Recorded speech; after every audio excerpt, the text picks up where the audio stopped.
Hello, ಎಲ್ರಿಗೂ ನಮಸ್ಕಾರ. ನಾನು ನಿಮ್ಮ ದಿವ್ಯಾ ವಸಂತ.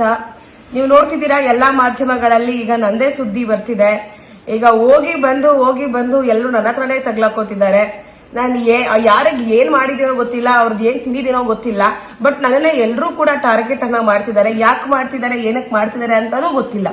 ಆಯ್ತಾ, ಗುರೂಜಿ ಅವರ ಕಂಪ್ಲೇಂಟ್ ನಲ್ಲಿ ಕ್ಲಿಯರ್ ಆಗಿ ಮೆನ್ಷನ್ ಆಗಿದೆ. ಗುರೂಜಿ ಅವರು ಕೊಟ್ಟಿರುವಂತ ಕಂಪ್ಲೇಂಟ್ ನಲ್ಲಿ ಏಪ್ರಿಲ್ 18ನೇ ತಾರೀಕು ಕೊಟ್ಟಿರುವಂತ ಕಂಪ್ಲೇಂಟ್ ನಲ್ಲಿ ಕ್ಲಿಯರ್ ಆಗಿ ಮೆನ್ಷನ್ ಆಗಿದೆ. ಅವ್ರಿಗೆ 2024ರಲ್ಲಿ ಅವರ ಆಶ್ರಮದ ಹತ್ರ ಅಡ್ಡಗಟ್ಟಿ ಅವ್ರಿಗೆ ಅವಾಚ್ಯ ಶಬ್ದಗಳನ್ನ ನಿಂದಿಸಿ ಅವ್ರಿಗೆ ಏನೋ ಧಮಕಿ ಹಾಕಿದ್ರು, ಏನೋ ಮತ್ತೊಂದೇನೋ ಮಾಡಿದ್ರು ಅಂತ ಹೇಳಿ ಮೆನ್ಷನ್ ಅನ್ನ ಮಾಡಿದ್ದಾರೆ. ಹಾಗೇನ್ ಅದೇ FIR ಅಲ್ಲಿ 2025ರಲ್ಲಿ ಇವರು ನನ್ನ ಸುದ್ದಿಗಳನ್ನ ಮಾಡ್ತಿದ್ದಾರೆ. ನಾನು ಸ್ಟೇ ಅನ್ನ ತಗೊಂಡು ಬಂದಿದ್ರು ಕೂಡ ನನ್ನ ಸುದ್ದಿಗಳನ್ನ ಮಾಡ್ತಿದ್ದಾರೆ.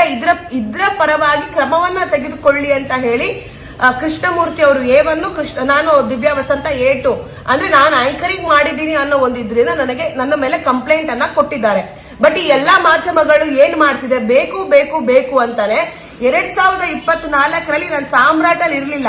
2024ರಲ್ಲಿ ಗುರೂಜಿ ಅವ್ರ ವಿಷಯವಾಗಿ ಏನೋ ಸ್ಟೇ ತಗೊಂಡ್ಬಂದಿದಂತೆ, ಅದು ನನಗ್ ಗೊತ್ತಿಲ್ಲ. ಈ ಎಲ್ಲಾ ಮಾಧ್ಯಮಗಳೇನ್ ಮಾಡ್ತಿದ್ದಾವೆ, ಇವಳ ಗ್ಯಾಂಗ್ ಕಟ್ಕೊಂಡು ಹೋಗ್ಬಿಟ್ಟು ಇವಳ ಗ್ಯಾಂಗ್ ಕರ್ಕೊಂಡು ಹೋಗಿ ದಿವ್ಯಾ ವಸಂತ ಗುರೂಜಿಗೆ ಧಮಕಿ ಹಾಕಿದ್ಲು, ಕಾರಲ್ಲಿ ಅಡ್ಡಗಟ್ಟು ಇದು ಮಾಡಿದ್ರು ಅದು ಮಾಡಿದ್ರು ಅಂತ ಹೇಳಿ ಮಾಧ್ಯಮಗಳು ಮಾತಾಡ್ತಿದ್ದಾವೆ. ಅದಕ್ಕೆ ತಕ್ಕಂಗೆ ಗುರೂಜಿ ಕೂಡ ನನ್ನ ಗ್ಯಾಂಗು ನಾನ್ ಬಂದು ಅವ್ರಿಗೆ ಏನೋ ಧಮಕಿ ಹಾಕ್ದೆ, ಅವ್ರ ಹತ್ರ ದುಡ್ಡು ಕೇಳಿದೆ ಅಂತ ಹೇಳಿ ಸುಳ್ಳು ಆರೋಪವನ್ನ ಮಾಡ್ತಿದ್ದಾರೆ. ಎಲ್ಲಾ ಮಾಧ್ಯಮಗಳಲ್ಲೂ ನಾನು ಲೈವ್ ಹೋಗ್ತಾ ಇದ್ದೀನಿ, ಆಯ್ತಾ, ಡಿಸ್ಕಷನ್ಗೆ ಹೋಗ್ತಾ ಇದ್ದೀನಿ. ಅಲ್ಲಿಗೂ ಕೂಡ ಗುರೂಜಿ ಅವ್ರನ್ನ ಫೋನ್ ಹೋಗಿ ತಗೋತಿದ್ದಾರೆ. ಡೈರೆಕ್ಟ್ ಆಗಂತೂ ಗುರೂಜಿ ಬರ್ತಿಲ್ಲ, ಅವ್ರ ಕೈಲಿ ಬರಕ್ ಆಗೋದೂ ಇಲ್ಲ. ಡೈರೆಕ್ಟ್ ಆಗಿ ಫೋನೋ ತಗೋತಿದ್ದಾರೆ. ಅದ್ರಲ್ಲಿ ಗುರೂಜಿಯವರು ಅರ್ಧಂಬರ್ಧ ಹೇಳ್ತಿರೋದು. ನಾನ್ ಕ್ಲಿಯರ್ ಆಗಿ ಹೇಳ್ತಿದ್ದೀನಿ ಡೈರೆಕ್ಟ್ ಆಗಿ ಗುರೂಜಿ, ನಾನ್ ನಿಮ್ ಹತ್ರ ದುಡ್ಡು ಕೇಳಿದ್ನ, ನಾನ್ ನಿಮ್ ಕಾರ್ನ ಅಡ್ಡ ಹಾಕಿದ್ನ, ನಾನ್ ನಿಮ್ಗೆ ಕೋಟಿ ಕೇಳಿದಿನ ದುಡ್ಡು ಅಂತ ಕೇಳಿದೀನಿ. ಅದಕ್ಕೆ ಅವ್ರು ಏನೂ ಹೇಳ್ತಿಲ್ಲ. ನಾನ್ ಮಾನ ಮರ್ಯಾದೆ ಕಳ್ದೆ, ನಾನ್ ಹೆಂಡತಿ ಮಾನ ಮರ್ಯಾದೆ ಕಳ್ದೆ, ನನ್ನ ಹೆಂಡತಿನ ಬೀದಿಗೆ ಹೇಳ್ದೆ ಅಂತ ಹೇಳ್ತಿದ್ದಾರೆ. ನಾನ್ ಆತರ ಯಾವುದೇ ಕೆಲಸವನ್ನ ಮಾಡಿಲ್ಲ. ನನಗೇನು ಆಂಕರಿಂಗ್ ಮಾಡೋದಕ್ಕೆ ಸ್ಕ್ರಿಪ್ಟ್ ಕಣ್ಣ ಕೊಟ್ಟಿದ್ರು, ನಂಗೆ ಏನ್ ಹೇಳಿದ್ರು ಅದನ್ನ ನಾನು ಆಂಕರಿಂಗ್ ಮಾಡಿದೀನಿ. ಆಮೇಲೆ ಗುರೂಜಿ ಅವರು ಹೇಳ್ತಿದ್ದಾರೆ 3 ವರ್ಷ ಜೈಲ್ ಫಿಕ್ಸ್ ಅಂತ ಹೇಳಿದ್ಯಾ ನೀನು? ಹೌದು. ಯಾರು ಸರ್ಕಾರದ ಜಮೀನನ್ನ ಕಬಳಿಸ್ತಾರೆ, ಯಾರು ಫೇಕ್ ಡಾಕ್ಯುಮೆಂಟ್ಸ್ ಗಳನ್ನ ಕ್ರಿಯೇಟ್ ಮಾಡ್ತಾರೆ, ಅವ್ರಿಗೆ 3 ವರ್ಷ ಜೈಲು ಶಿಕ್ಷೆ ಇದೆ ಅಂತ ಹೇಳಿ ಕಾನೂನುಗಳು ಹೇಳುತ್ತೆ. ಆಯ್ತಾ, ನಾವು ಸುದ್ದಿಯನ್ನ ಮಾಡಬೇಕಾದ್ರೆ ಕಾನೂನು ಯಾವ ರೀತಿಯಾಗಿ ಕ್ರಮವನ್ನ ತೆಗೆದುಕೊಳ್ಳುತ್ತೆ ಇನ್ನು ಮುಂದೆ ಅನ್ನೋದನ್ನ ನಾನು ಆ ರೀತಿಯಾಗಿ ಒಂದು ಪಾಯಿಂಟ್ ಅಲ್ಲಿ ಹೇಳಿದ್ದೀನಿ. ಬಟ್ ನಾನೆಲ್ಲೂ ಕೂಡ ಗುರೂಜಿ ಅವರು ಜೈಲ್ಗೆ ಹೋಗಿದ್ದಾರೆ, ಗುರೂಜಿ ಅವರಿಗೆ 3 ವರ್ಷ ಶಿಕ್ಷೆ ಆಗಿದೆ ಅಂತ ಎಲ್ಲೂ ಹೇಳಿಲ್ವಲ್ಲ ನಾನು. ಗುರೂಜಿ ಅವರು ಭೂಮಿಯನ್ನ, ಸರ್ಕಾರದ ಜಮೀನನ್ನ ಕಬಳಿಕೆ ಮಾಡಿದ್ದಾರೆ. ಈ ವಿಚಾರವಾಗಿ ಅಂದ್ರೆ ಅವರ ನವರತ್ನ ಆಶ್ರಮ ಏನಿದೆ ಅದು ಸರ್ಕಾರದ ಜಾಗದಲ್ಲಿದೆ. ಈ ವಿಚಾರವಾಗಿ ಅವರಿಗೆ 3 ವರ್ಷ ಜೈಲು ಫಿಕ್ಸ್ ಅಂತ ಹೇಳಿ ರಾಜ್ಯದ ಕಾನೂನುಗಳು ಭವಿಷ್ಯ ನುಡಿಯುತ್ತಿವೆ ಅಂತ ಹೇಳಿದ್ದೇನೆ ಹೊರತು ನಾನು ಬೇರೆ ಏನೂ ಹೇಳಿಲ್ಲ. ಆಯ್ತಾ, ಇದಕ್ಕೆ ಗುರೂಜಿ ಅವರು ನನ್ನ ಮಾನ ಮರ್ಯಾದೆ ಕಳೆದ್ಲು, ನನ್ನನ್ನ ಬೀದಿಗೆ ಎಳೆದ್ಲು ಅಂತ ಅನ್ಬಿಟ್ಟು ನನ್ನ ಮೇಲೆ ಇಲ್ಲ ಸಲ್ಲದ ಆರೋಪಗಳನ್ನ ಮಾಡ್ತಿದ್ದಾರೆ ಆರ್ಯವರ್ಧನ್ ಗುರೂಜಿ ಅವರು. 2024ರಲ್ಲಿ FIR ಅಲ್ಲಿ ಅವರು ಮೆನ್ಷನ್ ಅನ್ನ ಮಾಡಿದ್ದಾರೆ. ಯಾವುದೋ ಒಂದು ಟೀಮ್ ಏನ್ ಬಂದಿತ್ತು ಅಂತ. ಅಲ್ಲಿ ಅವ್ರಿಗೆ ಗೊತ್ತಿರ್ಲಿಲ್ವಾ ನಾನು ನಂದೇ ಟೀಮು ಅಂತ ಮೆನ್ಷನ್ ಮಾಡ್ಬೇಕಿತ್ತಲ್ಲ. ಮತ್ತೆ 2024ರಲ್ಲಿ ಆಗಿದ್ದ ಘಟನೆಗೆ ಈಗ 2025ರಲ್ಲಿ ಅವ್ರು ಕಂಪ್ಲೇಂಟ್ ಅನ್ನ ಕೊಟ್ಟಿದ್ದಾರೆ. ನಾವು ಸುದ್ದಿಗಳನ್ನ ಮರುಪ್ರಸಾರ ಮಾಡ್ತಿದೀವಿ ಅವ್ರ ಬಗ್ಗೆ ಅಂತ ಹೇಳಿ. ಅದು ಸಾಮ್ರಾಟ್ ಅಲ್ಲ, M-Live ಅಲ್ಲಿ. ಸಾಮ್ರಾಟ್ ಟಿವಿ ಅವ್ರದ ಮ್ಯಾನೇಜ್ಮೆಂಟ್ ಅವರು ಗುರೂಜಿ ಅವರ ಸುದ್ದಿಗಳನ್ನ ಇದ್ರಲ್ಲಿ ಹಾಕಕ್ಕಾಗಲ್ಲ ಅಂತ ಹೇಳ್ಬಿಟ್ಟು ಅದ್ರಲ್ಲಿ ಹಾಕೋತಿದ್ದಾರೆ. ಆಯ್ತಾ, ಇವಾಗ ನಾನೇ ಪರ್ಸನಲ್ ಆಗಿ ನಂಗೆ ಏನೋ ಗುರೂಜಿ ಮೇಲೆ ದ್ವೇಷ ಇದೆ, ಅದಕ್ಕೆ ನಾನು ಹೋಗಿ ಅದಕ್ಕೆ ಆಂಕರಿಂಗ್ ಮಾಡಿದೀನಿ ಅಂತಲ್ಲ.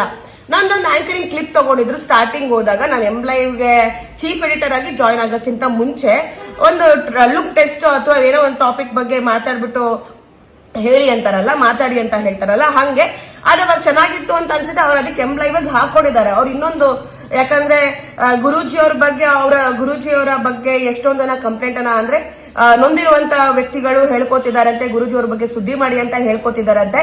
ನನಗೆ ಗೊತ್ತಿಲ್ಲ, ಬಟ್ ಹೇಳ್ತಿದ್ದಾರೆ. ಹಾಗಾಗಿ M-Live ಅಲ್ಲಿ ಅವರು ಅಂದ್ರೆ ಗುರೂಜಿ ಅವರ ವಿಷಯಗಳ ಗೊತ್ತಿರೋದ್ರಿಂದ, ಅವ್ರ ಬಗ್ಗೆ ಇನ್ಫಾರ್ಮೇಶನ್ಸ್ ಇರೋದ್ರಿಂದ, ಸುದ್ದಿಗಳಿರೋದ್ರಿಂದ ಅದನ್ನ ಜನರಿಗೆ ತಲುಪಿಸಬೇಕು.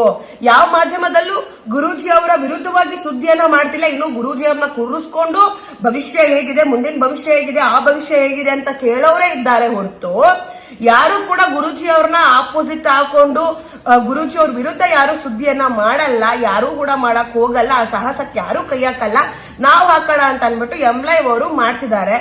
ಅದರಲ್ಲಿ ನನ್ನೊಂದು ಆಂಕರಿಂಗ್ ಕ್ಲಿಪ್ ಇದೆ, ಅದನ್ನ ನೋಡ್ಬಿಟ್ಟು ಗುರೂಜಿ ಅವರಿಗೆ ಫುಲ್ ಕೋಪ ಬಂದ್ಬಿಟ್ಟಿದೆ, ಫುಲ್ ಉರ್ದೋಗ್ಬಿಟ್ಟಿದ್ದಾರೆ ಗುರೂಜಿ ಅವರು. ಎಲ್ಲಾ ಚಾನಲ್ ಅಲ್ಲೂ ಆಂಕರ್ಸ್ ಗಳು ಎಲ್ಲ ಹಗರಣದ ಬಗ್ಗೆ, ಭೂ ಹಗರಣದ ಬಗ್ಗೆ, ಹನಿ ಟ್ರ್ಯಾಪ್ ಬಗ್ಗೆ, ಸಿಡಿ ಹಗರಣದ ಬಗ್ಗೆ ಎಲ್ಲಾದ್ರ ಬಗ್ಗೆ ಆಂಕರಿಂಗ್ ಮಾಡ್ತಾರೆ. ಹಂಗಂತ ಎಲ್ರು ಕೂಡ ಫೋನ್ ಮಾಡಿ ಅವ್ರಿಗೆ ಬೆದರಿಕೆ ಹಾಕಿದ್ದಾರೆ, ಬ್ಲಾಕ್ ಮೇಲ್ ಅನ್ನ ಮಾಡಿದ್ದಾರೆ, ದುಡ್ಡು ಕೇಳಿದ್ದಾರೆ, ಹಂಗಂತಲ್ಲ ಆಯ್ತಾ. ನಾನು ಹಂಗೆ ನನಗೆ ಕೊಟ್ಟಿದ್ದ ಕೆಲಸವನ್ನ ನಾನು ಮಾಡಿದ್ದೀನಿ. ಅಂದ್ರೆ ಆಂಕರ್ಸ್ ಗಳಿಗೂ ಗೊತ್ತು ಅವಳು ಕೊಟ್ಟಿರೋ ಕೆಲಸ ಅವಳು ಮಾಡಿದಾಳೆ ಅಂತ. ಬಟ್ ಈ ಆಂಕರ್ಸ್ ಗಳು ಏನ್ ಮಾಡ್ತಿದ್ದಾರೆ, ನನ್ನ ಮೇಲೆ ಗೂಬೆ ಕೊಡ್ಸೋತರ ತಪ್ಪು ಕೊಡ್ಸೋತರ ಮಾತಾಡ್ತಿದ್ದಾರೆ. ನಾನು ಎಲ್ಲಾ ಕಡೆ ಡಿಸ್ಕಷನ್ ಹೋಗ್ತಿದ್ದೀನಿ, ನೀವು ನೋಡ್ಬೋದು. ಈಗಾಗಲೇ ಸೋಷಿಯಲ್ ಮೀಡಿಯಾದಲ್ಲಿ ನಾನು ಮಾತಾಡಿರುವಂತ ವಿಡಿಯೋಗಳು ಮತ್ತೆ ಬೈಟ್ಸ್ ಗಳೆಲ್ಲ ಬರ್ತಾ ಇದೆ. ಅದರಲ್ಲೂ ಕೂಡ ಗುರೂಜಿ ಅವರು ಲೈವ್ ಬಂದು ಮಾತಾಡ್ತಿದ್ದಾರೆ. ಆ ಮಾತಾಡ್ತಿರುವಂತ ಸಂದರ್ಭದಲ್ಲಿ ನಾನು ಕೇಳಿದ್ದೀನಿ, ನೇರವಾಗಿ ಕೇಳಿದ್ದೀನಿ, ಗುರೂಜಿ ಅವರೇ ನಾನ್ ನಿಮ್ಗೆ ದುಡ್ಡು ಕೇಳಿದ್ನ, ನಾನ್ ನಿಮಗ್ ಬ್ಲಾಕ್ ಮೇಲ್ ಮಾಡಿದ್ನ, ನಾನ್ ನಿಮ್ ಹತ್ರ ಯಾವತ್ತಾದ್ರೂ ಮಾತಾಡಿದಿನ, ನಾನ್ ನಿಮ್ ಮುಖ ನೋಡಿದಿನ, ನೀವು ನನ್ನ ಮುಖ ನೋಡಿದೀರಾ ಅಂತ ಕೇಳಿದೀನಿ. ಗುರೂಜಿ ಅವ್ರು ಹೇಳೋದು ಒಂದೇ, ಹೆಂಗೆ ನನಗೆ ಜೈಲೂಟ ಫಿಕ್ಸ್ ಅಂತ ಹೇಳ್ದೆ, ಹೆಂಗೆ ನನ್ನ ಹೆಂಡತಿನ ಬೀದಿಗೆ ತಂದ್ಬಿಟ್ಟೆ ಅಂತ. ನಾನು ಯಾರಿಗೂ ಬೀದಿಗೆ ತಂದಿಲ್ಲ ಹಂಗಂತ ಅಂದ್ಬಿಟ್ಟು ಇವಾಗ ಆಂಕರಿಂಗ್ ಮಾಡೋರೆಲ್ಲ, ಆಂಕರ್ಸ್ ಗಳೆಲ್ಲ ಎಲ್ಲಾರು ಈ ತರ ಹಗರಣದ ಬಗ್ಗೆ ಹೇಳಿಯೋರೆಲ್ಲ ಅವರೆಲ್ಲ ಎಲ್ಲರೂ ಮನೆಯವ್ರನ್ನ ಬೀದಿಗೆ ತಗೊಂಡ್ ಬಂದಿದಾರ. ಯಾಕೆ ಅವ್ರಿಗೊಂದು ನ್ಯಾಯ ನನಗೊಂದು ನ್ಯಾಯ? ಯಾಕೆ ನಾನು ಮಾಡಿರೋ ತಪ್ಪನೆಲ್ಲ ನನ್ನ ಮೇಲೆ ಹೊಸಕ್ ಟ್ರೈ ಮಾಡ್ತಿದ್ದಾರೆ. ಈ ಆಂಕರ್ಗಳು ಇದಾರಲ್ಲ, ನಿಮ್ಗೆ ಗೊತ್ತು ಎಷ್ಟೆಷ್ಟು ಕೇಸ್ ಆಗಿದಾವೆ, ನಿಮ್ಮ ಮೇಲೆ ಎಷ್ಟೆಷ್ಟು ಕೇಸ್ ಇರ್ತವೆ. ಒಬ್ಬರು ಏನೇನು ಅಂದ್ರು ಆಂಕರ್ ಮೇಲೆ 100 ಕೇಸ್ ಇರ್ತವೆ ನಿಮ್ ಮೇಲೆ, ನಿಮ್ಗೂ ಗೊತ್ತು. ಒಂದೊಂದು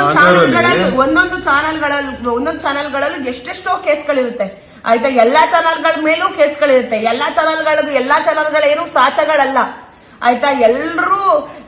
ಎಲ್ರು ಎಂತ ಕೆಲಸಗಳನ್ನ ಮಾಡಿರೋರೆ. ಬಟ್ ಹೊರಗಡೆ ತೋರ್ಸ್ಕೊಳ್ಳೋದ್ ಮಾತ್ರ ನಾನು ಸಾಚಗಳು ಅಂತ ಮಾತ್ರ ತೋರಿಸ್ಕೋತಾರೆ ಆಯ್ತಾ. ಅವ್ರ ಮನೆ ಅಳಿಸೋಗಿರೋ ಅನ್ನದ್ ಮಾತ್ರ ಯಾರು ತೆಗೆದು ತೋರ್ಸಲ್ಲ ಆಯ್ತಾ. ಕಂಡವ್ರ ಮನೆ ಅಳಿಸೋಗಿರೋ ಅನ್ನದ್ ಮಾತ್ರ ನೋಡಕ್ ಬರ್ತಾರೆ ಆಯ್ತಾ. ಇವಾಗ್ಲೂ ಹಂಗೆ ಮಾಡ್ತಿರೋದು.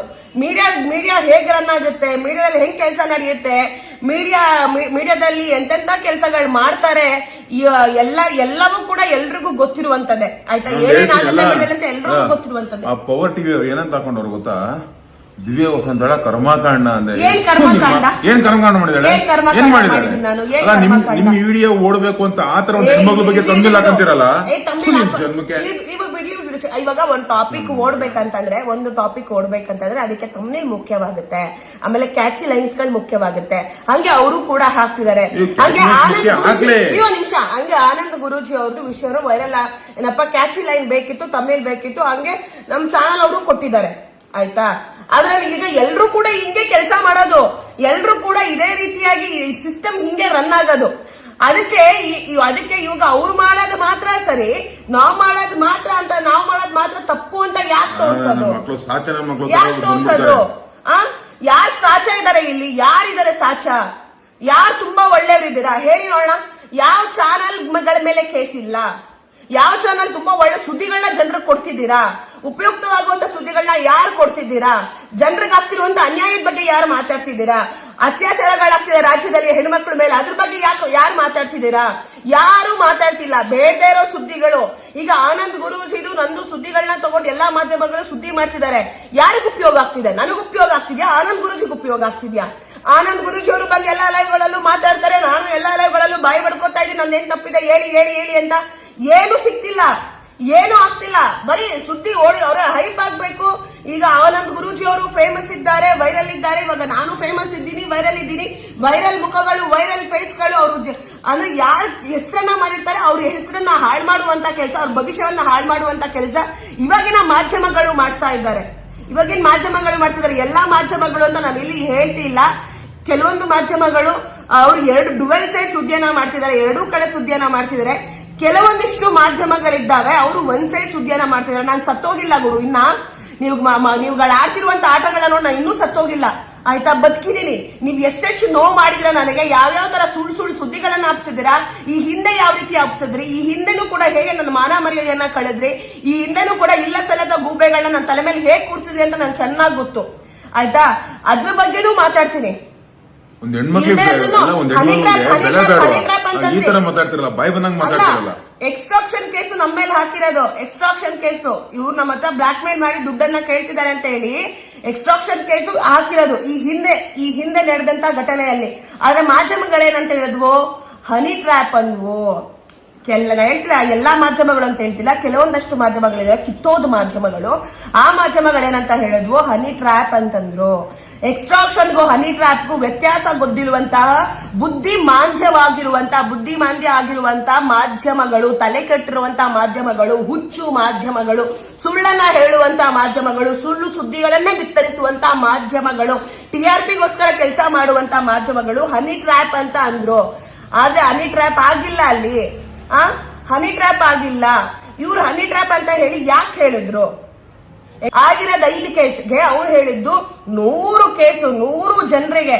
ಎಲ್ಲಿ ಇನ್ನು 95 ಜನ ಎಲ್ರಿ ಕರ್ಕೊಂಡ್ಬಂದು ತೋರಿಸ್ತೀರ? 95 ಜನನ್ನ ಯಾರು 95 ಜನ? ಅವರು ಯಾಕೆ ಸುಳ್ಳು ಸುದ್ದಿನ ಹಬ್ಬಿಸ್ತೀರಾ?